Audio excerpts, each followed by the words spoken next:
Hey there folks, welcome to Spectrum Pulse. We talk about music, movies, art, and culture.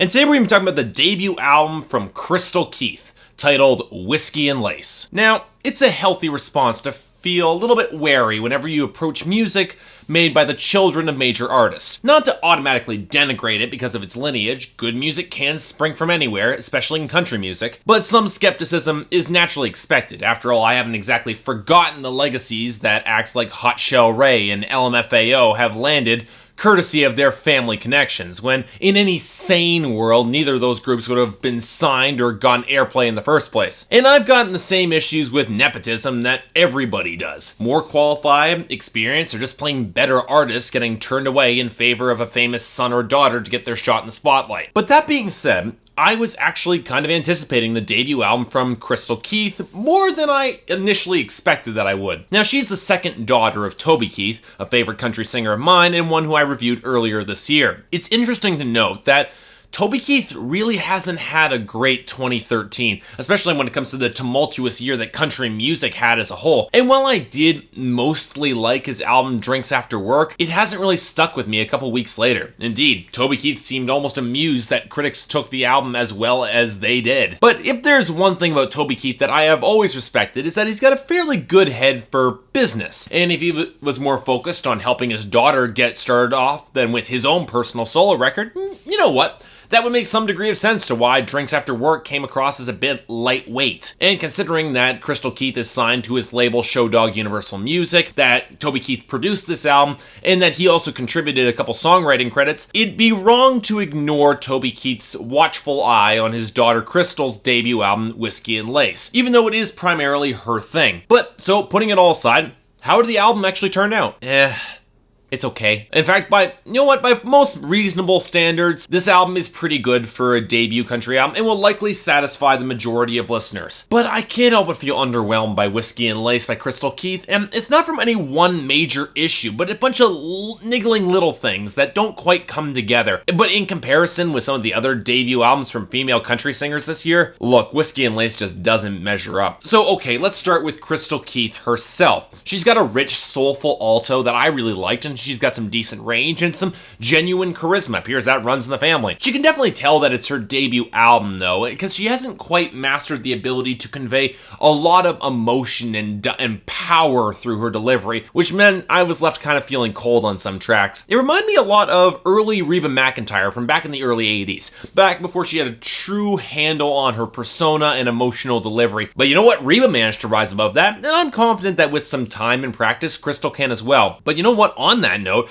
the album's instrumentation and production do kind of remind me somewhat of the pop country sound of the 1980s. But not in the specific sounds in particular, but that there's a lot of flash and polish, but not a lot of texture, particularly in the rougher guitars. Now, this was an issue that popped up on Toby Keith's production on Drinks After Work, and it definitely surfaces again here. It's the plucky, generally pleasant nature of the acoustic instrumentation. Well, that complements the mix relatively well, but some of the tonal choices on the electric guitars, they just don't sound as good. They sound a little too clean, as if the distortion and texture was sanded off entirely. And even the points where there is something of a rougher edge or trying to sound a little rougher or on the edge, none of it has any organic swell or presence or texture in the mix. It sounds very theatrical, as if country instrumentation was adapted for the stage without that sort of organic authenticity. Or to put it another way, it sounds like it was adapted for pop radio. Now, granted, that's not always a problem with pop-inspired country music. You get that on some occasion. But with Krystal Keith not really impressing me vocally and the melody lines just being as inoffensive and uninteresting as they are here, it starts to become a bit of a problem. And things really don't get better when we move into songwriting and lyrics. Now, I will say this. Krystal Keith's songwriting has a lot less of the clumsiness that has been causing problems in their father's work, and her songs are easily the best on this album. Daddy Dance With Me is probably the highlight of this album for me, because it's a plea for her father to see her as a woman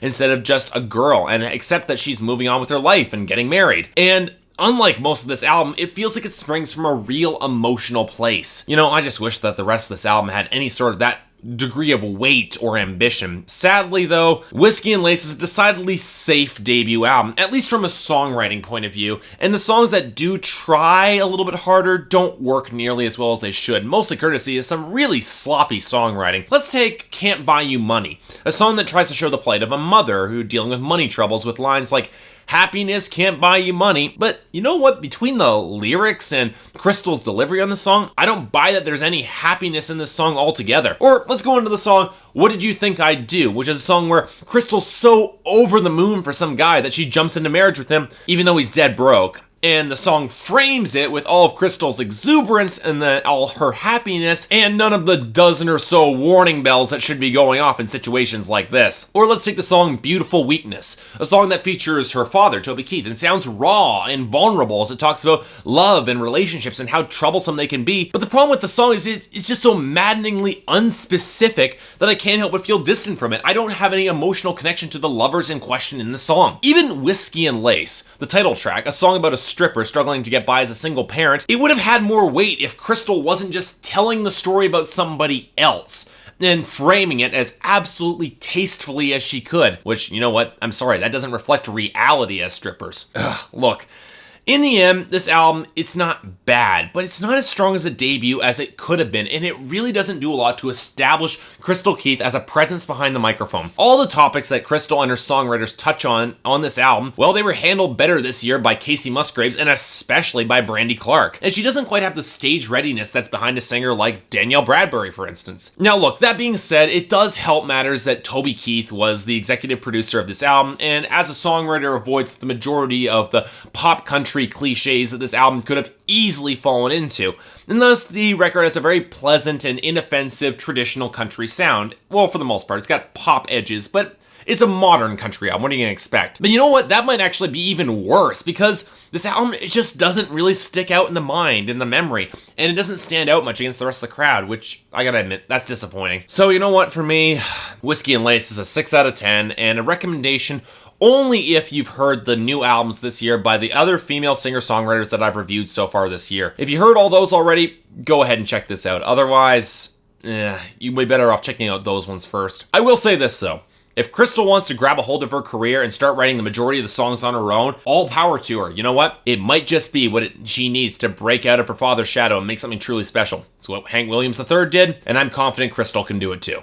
So yeah, thanks a lot for watching. If you'd like to like and subscribe, I'd be more than grateful. If there's anything I might be able to do to improve my presentation, or if there's any other albums you'd like me to talk about before the end of the year, I'd be more than happy to take a listen. Until then, see you next time.